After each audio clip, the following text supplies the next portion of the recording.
አዲስ አበባ ዛሬ 100 ብር ይዞ መውጣት ለምሳ ሳይሆን ለቀልድም አይበቃም። 60 ብር ነው የቀረ። ሱቅ ስደርስ ግን ዛሬ አንድ ነገር ገባኝ። አይበቃንም ብር 100 ብር ዛሬ ኢትዮጵያ ባለችበት ውስጥ ዘይት፣ ሽንኩርት፣ ቲማቲም፣ እንጀራና ሽሮ ገዝቶ አጥግቦኝ ያሳድረኛል። የ60 ብር ስጠኝ። የ60 ብር የለም ወይስ በባዶ ሆድ ያደረኝ የራሴን ውድቀት እንድመለከት ያደርገኛል? ምንድነው የምናደርገው? በ100 ብር ተአምር ይሰራል? የደም መስዋዕትነት የከፈልኩበት ቪዲዮ። ወደ ቪዲዮ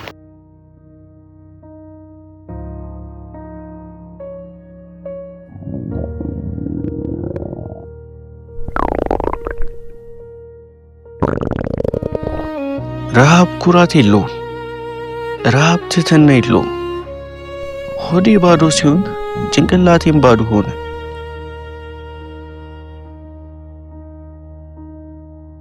አሁን ሰዋዊነቴ ሳይሆን እንስሳዊ ባህሪዬ ነው እየመራኝ ያለው።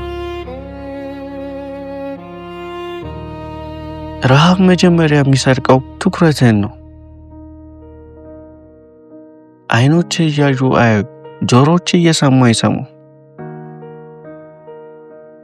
ፒሲው ላይ የማያቸው ተማሪዎች ስቃይ ከስክሪኑ ወጥቶ እኔን ማነቅ ከጀመረ ቆይቷል። እነሱ ከግቢ ተባረዋል። እኔ ግን በገዛ ክፍሌ ውስጥ ታስሬያለሁ። ጭንቅላት አይሰራ። ለነገሩ ሰው ሲራብ ጭንቅላቱ መስራት ያቆማል። እና በራብ ልለቅ እንደ የሆነ ነገር ፈልጉ። በባዶ ሆድ የሚታይ ፊልም ሳይሆን መስታወት ነው። የራሴን መከራ በሌላ ሰው ፊት ላይ እያየው ነው። ራስ ሲጠፋ መድኃኒቱ ለጥ ሲተኙ የማያልፍ ነገር የለም። ረሃብ ዝምተኛ ወራሪ ነው። መጀመሪያ ሆድህን ይይዘዋል፣ ከዚያም ሐሳብህን። አሁን ሆዴ ውስጥ ያለው ድምፅ ከፒሲው ድምፅ ይበልጣል።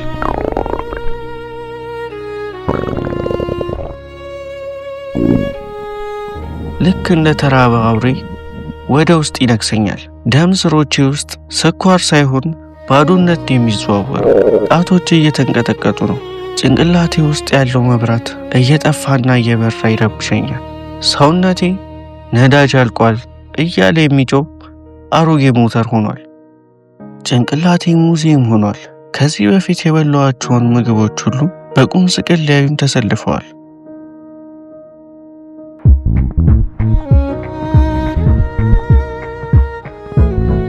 ያ በሥራ መሃል የበላሁት ቅቤ የጠገበ ጥብስ፣ ያ ድግስ ቤት ላይ የተቋደስነው ማዕድ ጠረናቸው አፍንጫዬ ስር ይመላለሳል።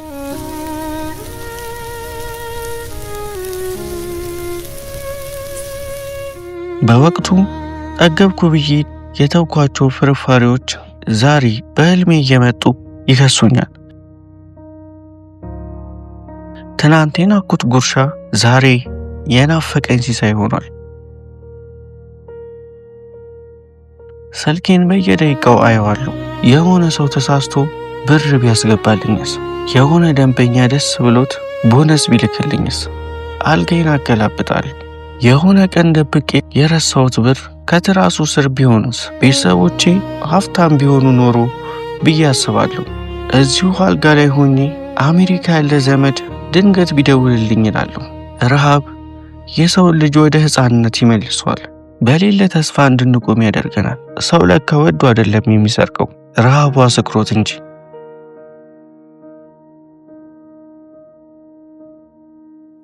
ወደ ጎረቤት መሄድ ቀላል ይመስለኛል፣ ግን በሩ ላይ የቆመው ኩራቴ ገፍቶ ይመልሰኛል። እንዲያውም እዛ ቤት እሷ አለች፣ በድህነቴ መሃል ውበቷን የማደንቃት። በዚህ በረሃብ በሰለለ ድምፅ እንዴት ፊቷ አቆማለሁ? እሷ ፊት የምሳ ብር ያጣው ሳይሆን ጀግና ሁኚ ነው መታየት የምፈልገው። ፍቅርና ረሃብ ሲጋጩ መሸነፍ የሌለበት ፍቅር ነው፣ ግን ማሸነፍ ያለበት ሆድ ነው።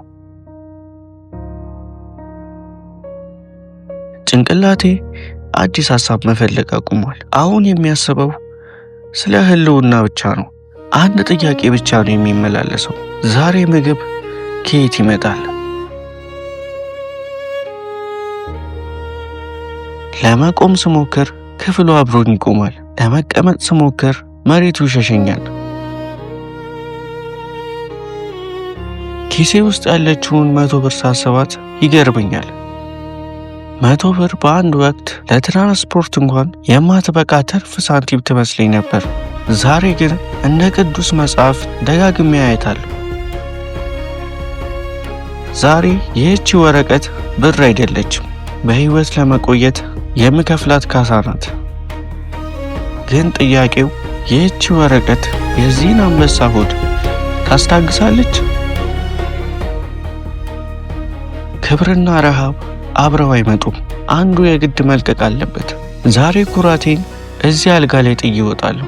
ሽንኩርትና ዘይት የናጠጡ ሀብታሞች ምግብ ቢመስሉም እኔ ግን በዚህ በጨበጥኳት 100 ብር ሌላ ተአምር መፍጠር አለብኝ። ተአምር የለም። ማንም ስልኬ ላይ ብር አያስገባም። ማንም በሬን አንኳኩቶ አይጋብዘኝም። ትዝታ አያጠግብም። ምናብ ደግሞ አያጎርስም። ያለችኝ ይህችው የተጨማደደች 100 ብር ብቻ ናት። ዛሬ ኩራቴን እዚሁ አልጋ ስር ቀብሬ እወጣለሁ። በፍቅረኛዬ አይን ፊት ቆሜም ቢሆን መኖር ካለብኝ መላ መፈለግ አለብኝ። ይህቺ 100 ብር ዛሬ የታሪኬ ጸሐፊ ናት። በአንድ በኩል ለምሳ የምትበቃ ወረቀት፣ በሌላ በኩል ግን በባዶ ሆድና በሞላ ሆድ መካከል ያለች ብቸኛ ድልድይ። ይህቺ 100 ብር አሁን ብር አይደለችም፣ ለነፍሴ የሚከፈል ቤዛ ናት። ዛሬ የምበለው ምግብ ብቻ አይደለም፣ አዲስ መላ ነው።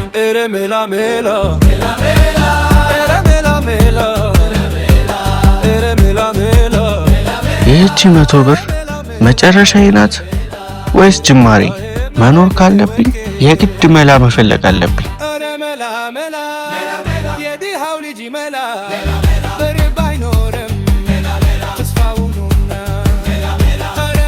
ሱቅ ስደርስ ነው ዓለሙ የጨለመብኝ። ኪሴ ውስጥ ያለው 100 ብር፣ እንጀራ፣ ዘይትና ሽሮ ለካ የሀብታም ምግብ ሆኗል። 100 ብርን ይዞ ወደ ገበያ መግባት ባዶ እጅን ይዞ ጦርነት እንደመምረጥ ነው።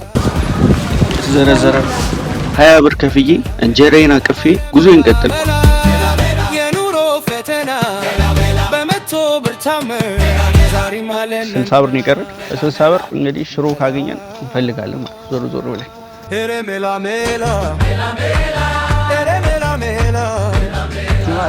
ለምን ዶሮ አንገዛ?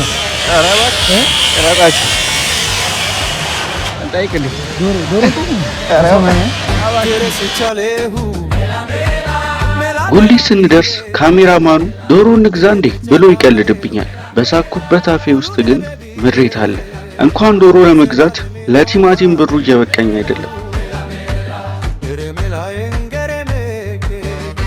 አይወርቀን ሰናል ይቀረናል። ሽንኩርት አንገዛም፣ አይበቃንም። ብር ጨው ያስፈልገናል። ጨው ከጎረቤት እሺ፣ አሁን 60 ብር ቀርቶ ነው። እሺ፣ እንግዲህ ሄደን እናስበታለን።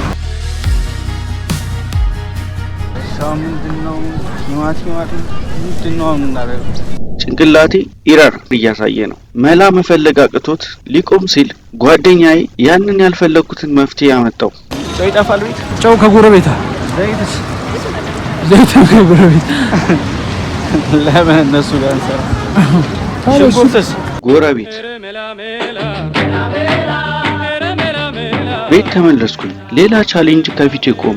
ስቶቭ ተበላሽቷል።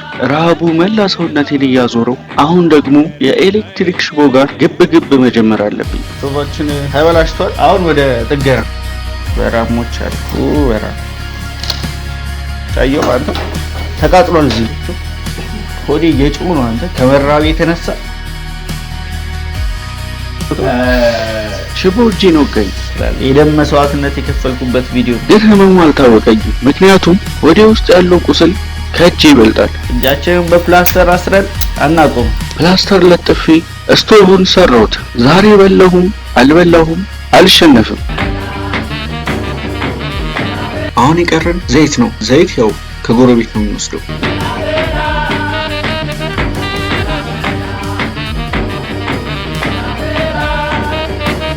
ከዚህ በኋላ ሽሮና ጨው መጨመር ይቀረን። ውሃው እስከሚፈላ ድረስ ገበያ ወተን የ60 ብር ሽሮ እንፈልጋለን። ሰላም ነው። እንዴት ነሽ? እንግዲህ ሽሮ ገዝተናል። መጠን ሽሮአችንን እንጨምራለን። አንተ ያንሰናል። አይ በቃ ተመስገን ነው። ወፈረ እንደው ጨዋችንን እንጨምራለን። ሽሮአችን ያው እንደምታዩት ነች። ልክ ልክ እያለ ሽሮ ሲንተከተክ ጠረኑ ክፍሉን ሞላው። እንግዲህ ምግባችን ደርሷል። ለመቅመስ 1 2 3 ስላይስ ነው የተባረከው።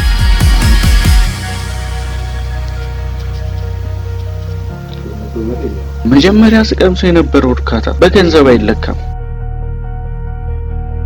በ100 ብር ብቻ በቁስልና በላብ በኩራትና በመተሳሰብ ዛሬ ሆዴን ብቻ ሳይሆን ነፍሴንም አጠገብኳት።